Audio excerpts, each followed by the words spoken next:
Hey, we are live. Man, I tell you, somebody must have did some work at StreamYard because there were weeks when I would hit the broadcast button and it wouldn't do anything for like 30 seconds. Now it's happening in real time.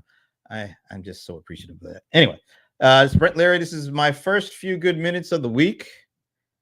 And it was a few cold minutes, to be honest with you, at the beginning. Kind of warm my way up. At least it let me break out my nice new Rams kind of heavy long sleeve shirt. It actually fits really well. Feeling pretty good about things. Except my team's record sucks, but that's neither here nor there. All right, but I am really excited to be doing this few good minutes.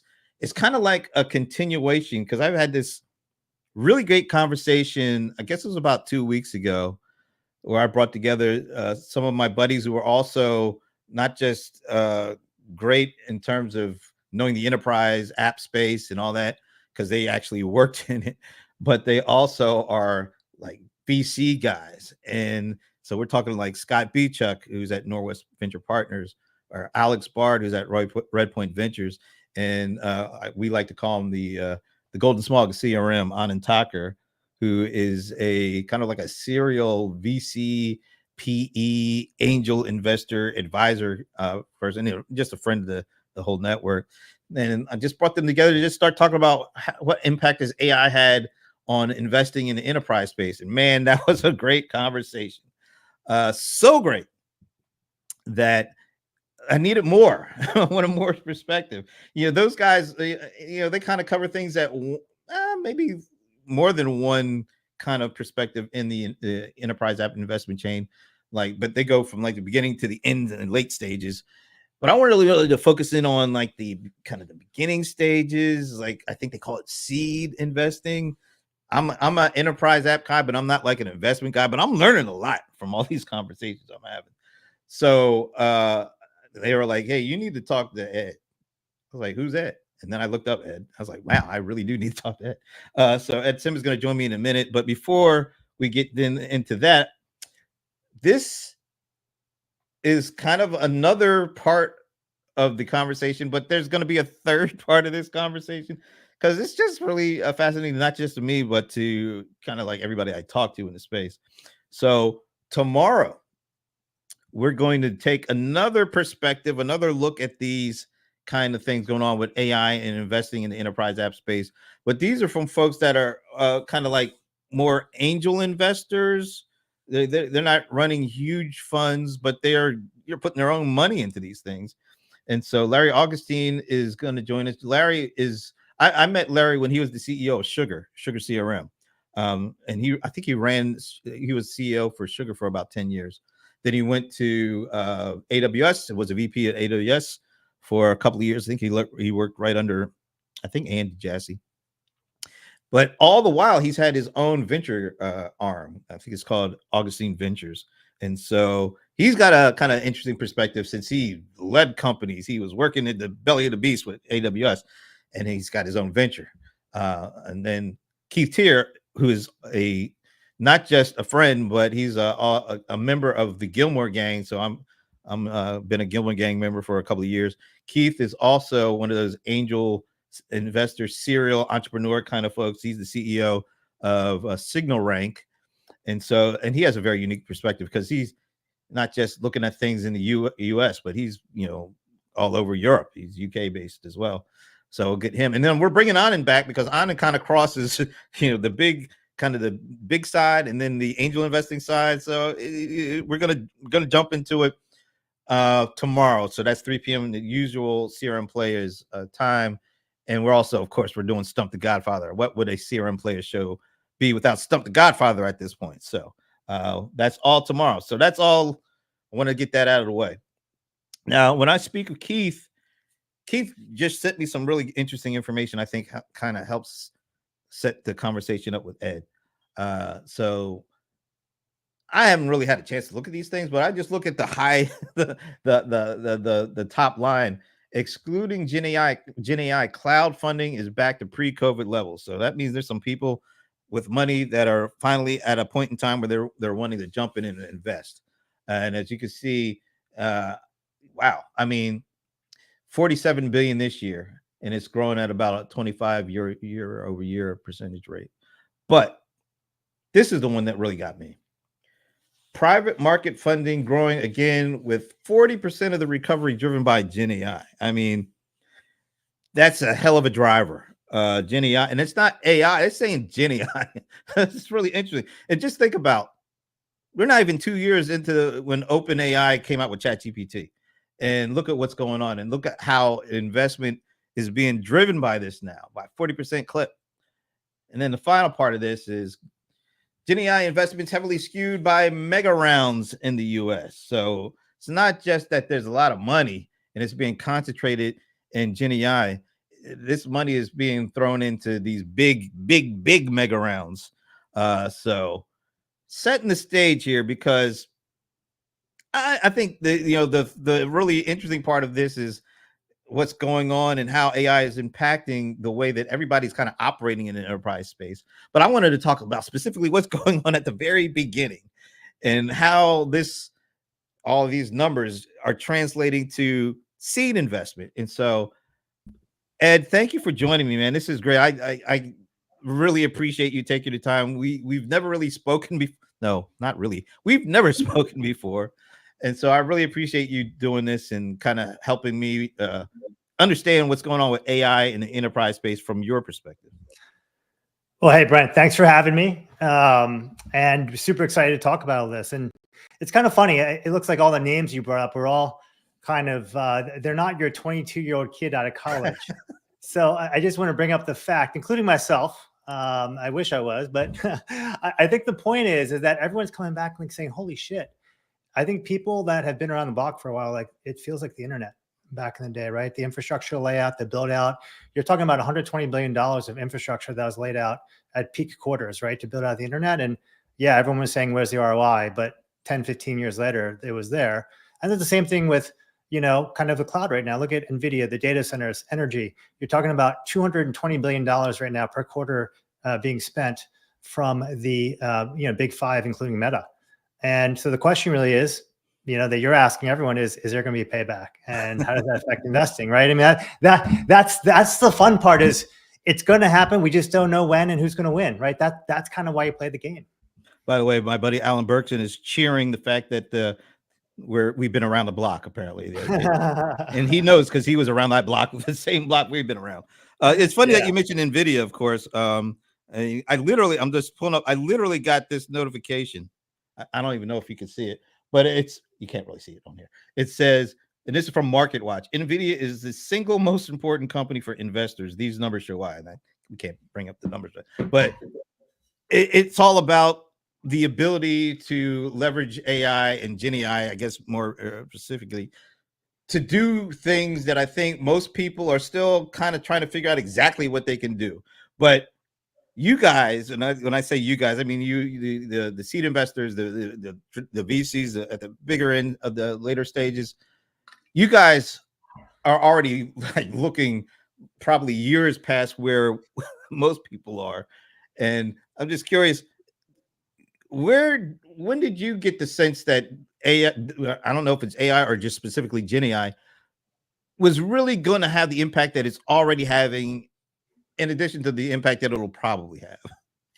Yeah. So Brent, you mind if I set the stage on like seed investing? And sure. By the way, we do something what we call inception investing, and that is not pre-seed or seed, right? And the reason I say that is because our job is to find founders, technical founders, reimagining the enterprise who see around corners. And what that means usually, to your question, is that they're looking 2 to 3 years ahead. If you're looking 5 years ahead, it's very hard to kind of make it across the desert, without a few bottles of water, and it's hard to get. So I want to lay out that. And the reason I mention this is because if you look at PitchBook, which is kind of one of the data providers out there, the median age of a company that raises a pre-seed round now is 1.2 years old. That's not inception. That's not two founders and an idea. And then the median age of a company that raises a seed round now is 2.7. So let's just reframe this. 2 technical founders come in with an idea. They've been in the space for a while. They want to build something. Now, from my perspective, there are 3 kinds of rounds, and this historical perspective is very important. One round is called the discovery round, which is less than 2 million, is kind of what I call it. And that's usually a first-time founder. Maybe they're tinkering with something.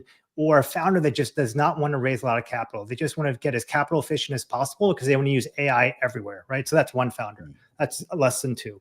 The next round is $3 to $5 million.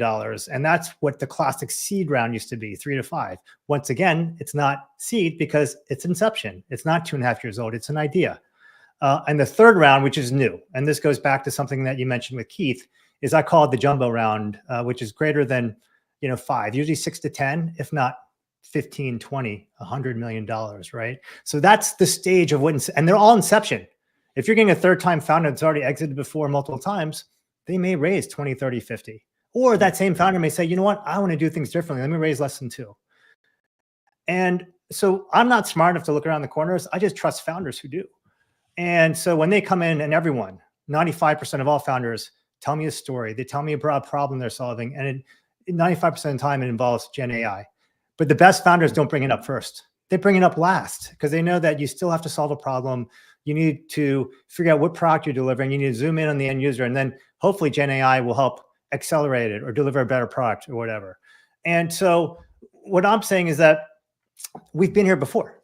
I mean, look at the old school enterprise guys. 2017, I think Ginny Rodnetti from IBM said that all things that could have AI in it will have AI in it. And she called it Watson's Law.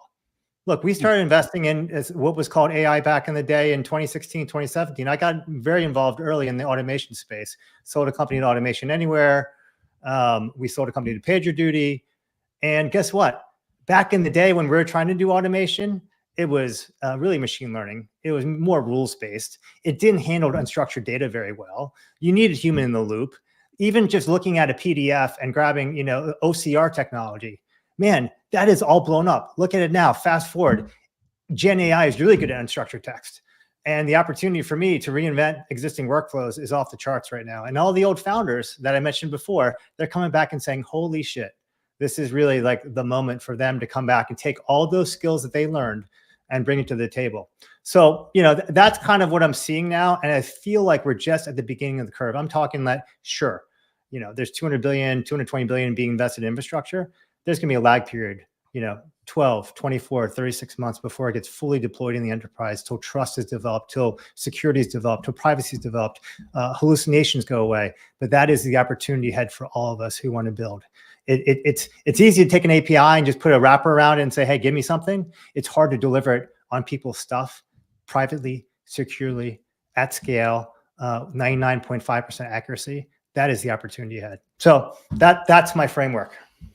How has your framework changed? Has this last 2 years changed that framework? Was that your framework before? I guess I'm going to say the before times, which is before OpenAI came out with ChatGPT, or has it evolved, or is it being disrupted? How are you operating differently now? Yeah, no, look, I mean, at the end of the day, it's like, once again, we follow the founders because we're there at our job is to get there before all the big funds do and take the risk 2 to 3 years ahead. I'll give you a great example. I started collaborating with a founder, this guy, Ian Swanson, back in the fall of 2021. He was running AI machine learning, more machine learning than AI, go to market for AWS.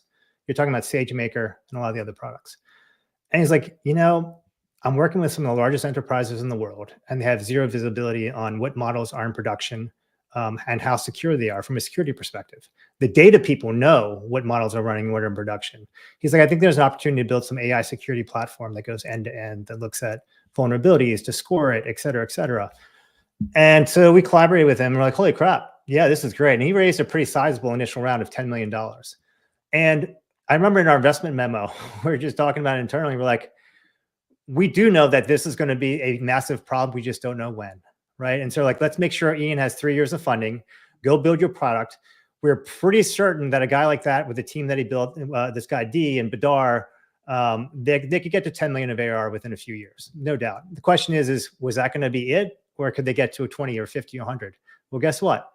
The ChatGPT came out later that year, October, November, and fast forward, the most recent round we closed was $60 million at 460 posts, and we're sitting at some of the largest enterprises in the world. We couldn't predict when that there would be a seminal moment or a seminal AI hack or an AI moment, but founders do. Founders know. So you back really great people who see the future. And sometimes pioneers get arrows in their backs, right? So we could have just been languishing for a while if ChatGPT never came around, but right place, right time, right people. Has the power of relationships even grown that more important over the last couple of years? Yeah, I keep writing a lot about kind of old school enterprise sales is coming back. I think there's, and this is, and a lot of the old boomers are like, yes, this is great. You know what I mean? Everyone that just sat there back in the day, just saying, hey, PLG, let me just sign up orders online without doing anything. Let me sell. That was the easy button. That's like hitting the easy button, right? And then as soon as ZIRP hit and ZIRP went away and people start cutting costs, like, holy shit. I can't tell you how many conversations I still have right now. And you talk to people and like, hey, customer success, have you visited your top 10 customers in person? No. What the fuck, man? Get on a goddamn plane, go have wine, take them out to their favorite dinner place, full contact. Fast forward too, I've been writing a lot about the last mile problem, right? When you're delivering into the enterprise right now, there's some smart companies out there that when you're delivering that last mile, sales engineering really matters, right? And even services matter. There's a reason why Accenture's bookings went from $100 million last year to $1 billion of bookings for Gen AI services just this past quarter. There's a reason why Palantir is kicking the shit out of everyone right now, because they figured it out. They started out with the services model for deployed engineers. They went into product, and now they have this thing called the boot camp, right? The boot camp is, I'll get you a prototype up and running in 3 days. They're killing it right now because they understand how to navigate the enterprise, how to build that relationship, how to go in there, how to deliver services, and not afraid of services, embrace them. And I believe that every Gen AI company that wants to sell into the banks, the financial services, the healthcare firms are going to have to figure out a strategy and a story around how to do that, which means the boomers are coming back, baby. Yeah. Well, how do you talk about boomers and, there's us Gen Xers, and you're talking to a lot of founders that are like Gen Z, I guess, Yeah. millennials and Gen Z. How do folks like in our age group know how to pick out the right folks in that age group who are going to have the best opportunity to succeed in enterprise apps? Because a lot of guys in our age group are like, hey, I already know about enterprise apps. I know what it's going to take, but I don't think they know what it's going to take 5 or maybe 2 to 5 years, because everything is changing. So how do you go about being, one of our, millennial, Gen X, Gen Z? No, not Gen Z. But how do you figure out the right folks to get with in those younger generations that will be able to do what needs to be done to move things forward? It's great. I've been doing this for 28 years, enterprise investing, venture capital in the earliest stages. And, when I was younger, I always wanted to kind of get that gray hair and have that wisdom and everything else.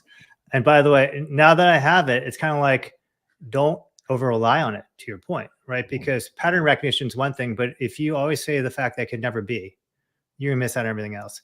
You have to surround yourselves with young people. So my team itself, I have folks in their early 30s, I've folks in their 40s, and myself. So I always want to surround myself with young talent. If you look at our portfolio, we have a lot of young, crazy founders who are just super technical, right? So for me, it's kind of the same framework, because if I look at someone older, how are you doing things differently? Would you learn from the past and you do differently? And even my challenge to them is, how do you bring younger people on board so that they will challenge you? And are you open to being challenged about new business models or new ways of building things? On the flip side, with the younger folks, you want to ask themselves, hopefully it's not just in the enterprise space, it's very hard to just be a whiteboard founder. And what I mean by that is go to business school, never having experience delivering security software in the enterprise, and saying, I think there's white space here. You have to have had some experience. So usually this enterprise founder at least has been sitting inside an organization for a few years, 3, 4, 5 years, just to understand where the bodies are buried, how these things get delivered. But if you don't invest in the young founders, and typically these folks may be kind of really on the cutting edge, right? Maybe developing something in WASM infrastructure or reimagining how secrets are built, right? Whatever that is. But the question is kind of, what's that why now? What's that secret sauce? What's that technical underpinning that you believe that you're going to build a big business around? So it's the same thing, right? So at the same time, I want to challenge the younger folks and saying, how are you going to bring experience around the table? The right experience, right? And what I like to say is that all the VC Twitter and all that shit, and I'm pretty active there too, it's all bullshit at the end of the day, right? It's like, there's no one fucking playbook that rules. You're going to have to take bits and pieces of other things that worked in the past. You're going to have to try some new things, and you're going to have to create your own playbook. You want yourself to be your own playbook. So I like to say, what can you learn from the past that rhymes, but what are you gonna do differently? And then for the old founder, I want to know, how do you bring in young blood in the company to keep pressing, kind of pressing the advantage and being different, right? And so it's a combination of the two. You can't just have one one set of folks. 28 years? You've been at this for 28 years? Yeah, since 1996, man. Dude, what did you start like in grade school or something? I mean, you don't look like I'm just fascinated by that. But so 28 years, you've seen a lot, you've done a lot, you've invested in a lot. Yeah. And it sounds like what you invest in most is people and Yeah. relationships. So People. yeah, people, right. So when you look at the younger group, and how do they go about bringing in experienced folks? What's the best way for them to do that? Because sometimes the young dogs think the old dogs are past their prime, and they don't know any better now. We know better now because it's our time. How do you get the young folks to open up and take in the experience that could help them move to the next level? Well, first of all, usually like we have a certain framework of doing things. I call it the 5 Ps. First you assess the people, like what gives me the reason to believe that you're the one to tackle this problem and build something really big, right? And then the other thing is, who are the first potential hires that you're going to bring? Because speed out of the gates is very important. The second I give you $1, I want to know that there's an instant company, there's 6 or 7 people. And usually the best founders, whether young or old, have a cadre of people that will follow them from the past. If they're not a Pied Piper of talent, then that's a problem. And then product-wise, that's the second P. I want to know kind of what is the unique technical insight? What's the magic that's going to make a customer's life 10 times better kind of with your product than without it? And, then I want to know the burning pain. Like what, we want painkillers, not vitamins. And then passion. The passion just oozes through the Zoom, right? You can just tell. And then when you meet them in person, you just want to just say, I'm going to get behind this person. This is the one person I want to match their energy and get behind them, because they're just going to run through walls to get shit done, because it's not that easy. The fourth P for me, the fifth P for me is kind of the art of what's possible. What's the potential? 999 things can go wrong, but if one goes right, how big can it be? Right. So you have to think about kind of what is the opportunity. So when you add that all up together, the best founders can tell a really damn good story. And we're going to back technical founders who are usually engineers building shit. And they're going to deliver their first 5 to 10 customers themselves. First, they need to deliver the product, which means they need to hire 5 or 8 of their buddies. And then we're not going to mess with that formula. But usually after their first 5 or 8 customers that they sign on board, they get design partners. We'll make some introductions to the Fortune 500, the Global 2000, help them kind of, grease the skids there.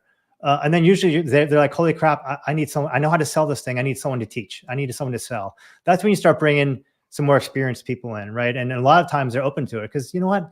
The best technical founders, they don't want to sit there in sales processes all day long. They want to go build their company. They have other things they need to do. So you have to layer it on steadily, and let them build the product, because we're not going to fund you if you can't build the product of the future, right? That's kind of what we're paying you for.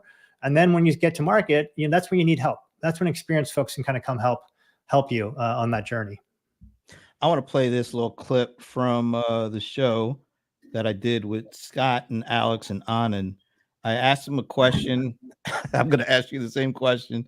I don't know if I'll get the same answer or not, but it's about is this time, this environment, what AI is doing to everything, disrupting everything, is this presenting an opportunity for an unknown startup in the enterprise app space to do something that hasn't been done in 25 years, which is take the reins from Salesforce, maybe 5-7 years down the road.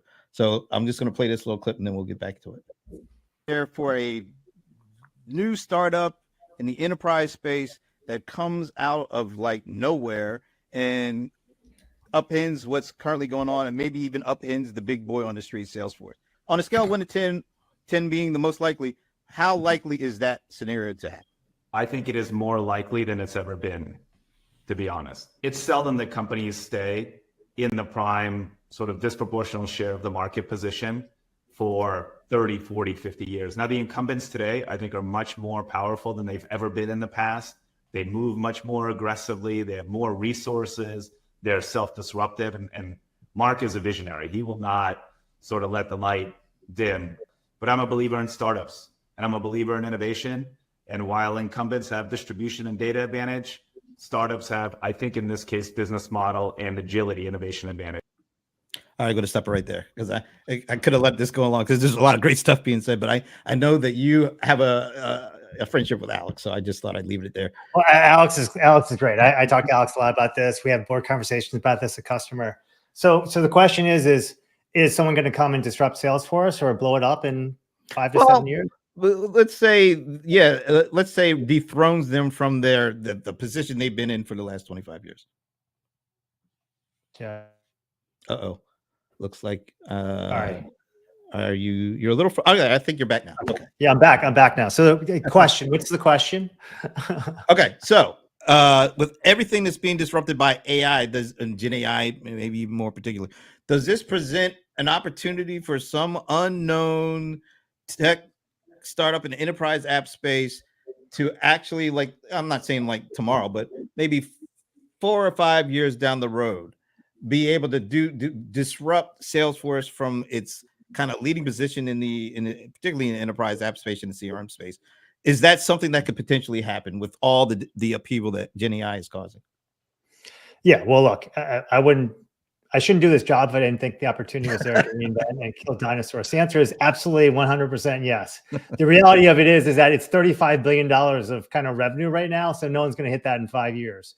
But, there are so many different applications kind of sitting inside of Salesforce. There are going to be areas that just get eaten alive, from the bottom up over time. And 7 or 8 years later, as Salesforce is fighting off kind of all these little vendors, they'll wake up and say, holy crap, I'm getting edges of myself getting eaten away. So the answer is absolutely yes. The second thing I'd say is that it's really, really ironic. I mean, I think Mark is an absolute genius, right? Because he started out with, no software, right? Remember that back in the day when he started out kind of the marketing? Yep. And now he's all about agents and agentic workflows. Isn't it ironic to you that the very thing that he is touting is also the very thing that could kill him? Imagine this. If you have, I have one of the leading, my partner Elliot led an investment in crewai.com, which is one of the leading agentic workflow platforms out there. It's grown like absolute bonkers. I think doing like 30,000 downloads a day right now. A lot of the largest enterprises are using. But some of the use cases I'm seeing, if an agent now can treat anything in Salesforce just like a database, and there's no user interface anymore that someone has to kind of use, and you can end around the whole thing. Where does that relegate Salesforce over time? Does that give someone an opportunity to kind of be the insertion point between Salesforce and the end user? And the answer to me is absolutely yes. So the fact that he's pushing it, and of course he's saying, I've got the data advantage, I've got everything else, but he's not going to close off the data. You still have to provide access to the data so people can see it. So in my opinion, agentic workflow is going to be a massive opportunity for people to treat bits and pieces of Salesforce just like a database. And then the question you have to ask yourself is, once I get used to that and comfortable with that, should I just migrate my whole backend database from Salesforce into a Snowflake or a Databricks data lake, and just run my own front end interface on it? There's inference and everything else on it. And then should I just dump everything else in my organization into a data lake and run that? So everyone's going after this right now. Everyone's trying it. I mean, I have a founder right now in security space who just said, hey, I'm going to go after ServiceNow, right? So, but I'm not going to start there. I'm not starting there, right? You don't start there. You don't come to me and say, I'm going to go, hey, let's replace and rip and replace Salesforce. You provide, you think about the wedge. What's your wedge? What's your insertion point? So, you have to answer the question. This is the question, Brent, you got to answer is sell the product. What problem you're solving today? For what narrow constituency, market division? Yeah, I want to go after that. I want to go after 35 billion, of course not. So yes, answer is yes. All right, so I just got to show you this. So this comment is from my buddy who knows I like to make clips from all these shows. So he's already telling me what you just said there. That's the clip I should make from this show. And by the way, I shouldn't be doing this job if I didn't think that, right? I should just do something else. No, this is great, and I'm assuming that's the passion in kind of the relationship that you are looking for to foster with the folks that you invest in, right? I mean, oh yeah, there's a reason why our NPS score is partnering with founders for second, third times. Like if you're talking about apps, Rahul Vora from Superhuman, he's a poster child for how you use OpenAI and email, and then now they have a Teams play and a sales play. But we backed them initially out of Fund 1. And then we backed him again in Fund 2. Guy Bajarni, who started Blaze and sold it to Akamai. And then he started Sneak. We partnered with him on that journey on his way to building a multi-billion-dollar market cap platform. He started his third company called Tessel, which is creating something he calls AI native software development. Third time. You build up these, this is really intense, man. You get in the trenches with these folks, and it's not always up and to the right. I mean, even with customer, we required a bridge round between the A and the B round before we ended up exiting into Meta for what was reported over $1 billion. But the point is that you get in the trenches, you build relationships, you back people, you stick with them, you help them, you challenge them, you cheer for them, you do all those things. And it's a battle. It's a battle, man. And so you enjoy it. And there's a reason why Brad came back and called Neeraj from Battery and Alex and myself back again when he went out of Meta, because he's like, let's do this again. And we're all more than willing to do it, and leverage all the data there and build some AI related products. So that's what makes it fun. I mean, this is fun, right? Challenging it and trying to do things that people say you can't do. That makes this job fun. It makes partnering with founders fun. Is it getting any harder? Is it getting more competitive?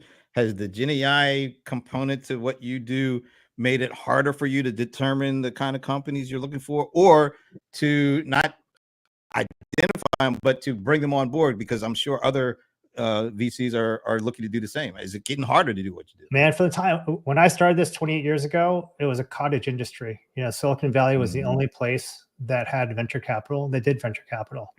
Now, I mean, this is a real industry, right? I mean, a lot of the big multi-stage firms are now asset managers. I mean, they're managing tens of billions of dollars. So this, being a venture capitalist, probably one of the most competitive things that I've ever seen. It went from not being that competitive to being probably one of the most competitive things I've ever seen ever. And it's kind of funny, right? Because at the end of the day, everyone's money is green, right? And some people have more green money than others. But, that's once again why expertise, relationships, those things really, really matter. I feel very fortunate that I've been doing this for a long time, and I do have a group of folks that I've worked with a lot in the past, and even other investors like Alex and crew that we've partnered with in the past, and my team as well. So, the relationships really matter. As much as people say AI is going to disrupt our business, you use data. When you're doing inception investing in people, no AI is going to filter what person has passion, which person has grit, who's a real PhD, right? Sure, an AI can tell you that you're a PhD from Berkeley, but not going to tell you that you're the PhD that I like to fund, which is poor, hungry, and determined. That no AI is going to say that, right? Nice. So, right. So those are the things that I feel like, and by the way, our job, we don't want to get too big, right? So if I don't want to become an asset manager, I want to partner with founders at inception. We want to work with them very closely. And if you have too much money, then, it ends up becoming crazy. But yeah, it is. What's really hard? When a founder goes out and starts raising $3 to $4 million, and they got the prototypical profile, like they were a VP of engineering at, pretty well-known company. They led a product, that shipped, that was a big piece of revenue. And you know what happens when a multi-stage firm gets a hold of that one? They say, supersize me, baby. Why don't I just give you 10 to 15? And so that disrupts any smaller fund, kind of when you're seeing that, right? Because now every round becomes 10 to 15. Let me share one thing if you look at the data. I looked at the data from PitchBook once again. In 2018, the percentage of rounds that were greater than $5 million in 2018 was about 9 to 10%. And the percentage of rounds that were greater than $10 million was probably 1%.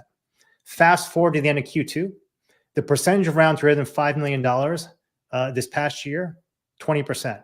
The percentage of rounds greater than 10, 7 or 8%.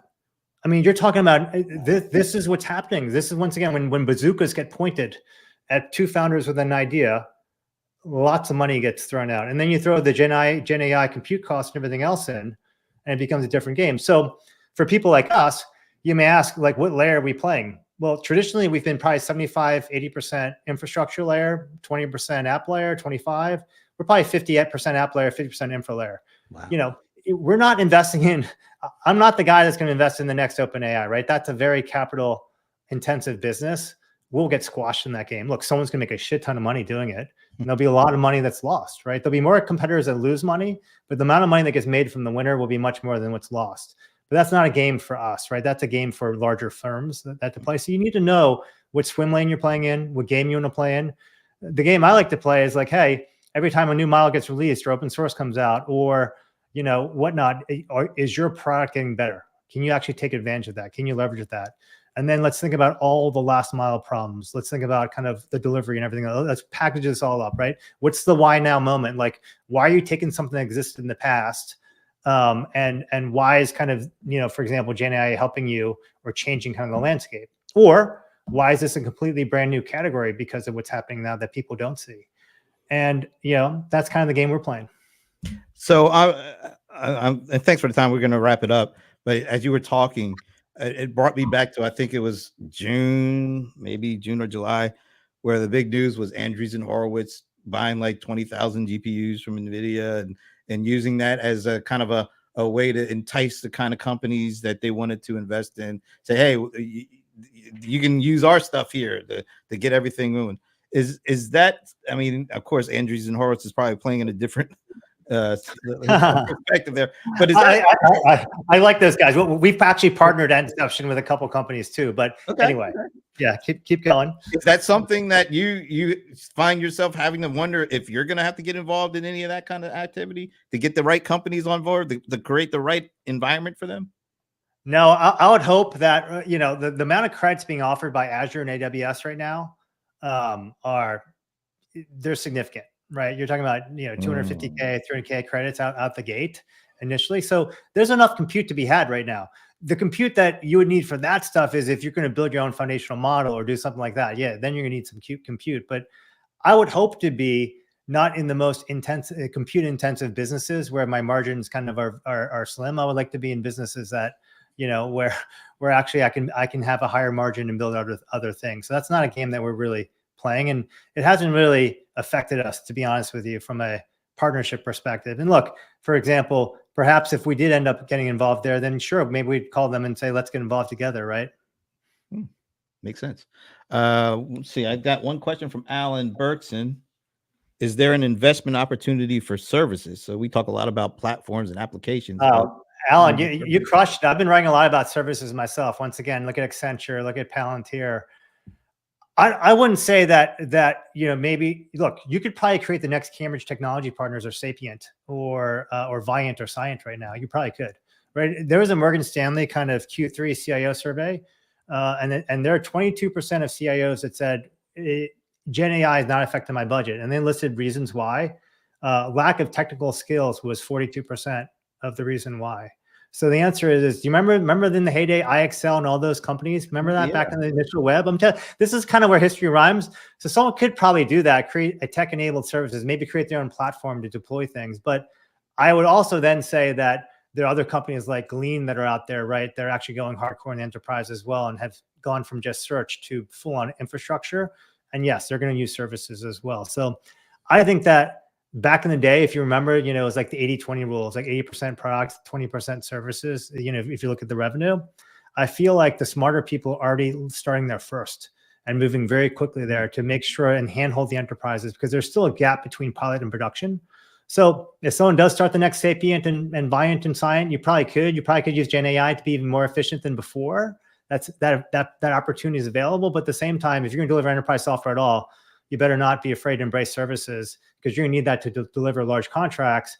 If your ultimate goal is, you know, hopefully increasing the amount of compute or consumption or whatever it is on the product side that you want to increase on the revenue. Man, Ed, this has been great. I always ask about if you look out a couple of years from now, are we going to see something significant? You know, you work with customers, so I know you're involved with the CX CRM space, services space, and that, and that's where I live for the most part. You know, what's happening? What should people be looking out for now that you think is going to be something that they have to look out for in a couple of years when it comes to what's going on with, you know, the AI and the way it's being used and the way that these companies that are being developed and startup are putting it at its foundation? Until a couple of years, what's going to come out of what's going on right now when it comes to CRM CX? Oh, well, I mean, CRM CX, look, I started out, I was the first investor in Live Person on the board through the IPO back when they were creating it was the ASP model before SaaS or cloud was a thing, if you remember that, right? So I think right now, look, at the end of the day, CX and coding are the lowest hanging fruit out there for anything Gen AI enabled. And I believe 2 or 3 years from now, perhaps 3 years from now, maybe I'll have my bot interacting with the CS bot. I'll say, hey, this shipment or package doesn't work, it doesn't fit. Go out and interact with whatever and just get the shipping label, print it out for me, whatever, and then do that. So I believe that the best test case and test ground is coding, and it's going to also be support. So anything that these things do and kind of the technology they deploy, every other industry or every other function will follow that. And so I can tell you that it's going to be multimodal. It's going to be voice. Maybe I call it. It's going to be voice-based, text-based, whatever. But we're going to have agents talking to agents, and they'll be doing stuff for us. And then perhaps I would love to not be involved, but maybe I have to make a decision or two. Like, hey, does this color look good or not? But that's kind of where I see the world going, and I think that'll be really fun, right? I mean, that'd be kind of wild. It'd be like Jarvis-like, Nice. I can tell you one thing just from this conversation. You're 28 years in, and it feels like you have just as much passion, if not more, now than you did when you first got started. Oh, thanks. I honestly feel that way. And a lot of the founders that I talk to as well feel that way too. I mean, I think this is probably one of the greatest opportunities we all have sitting in front of us to reinvent everything that was just done in the past, frankly. I'm going to join Alan in saying this was great, Ed. Thanks, Alan. Alan's busy working on his next Sapient or Cambridge Technology Project.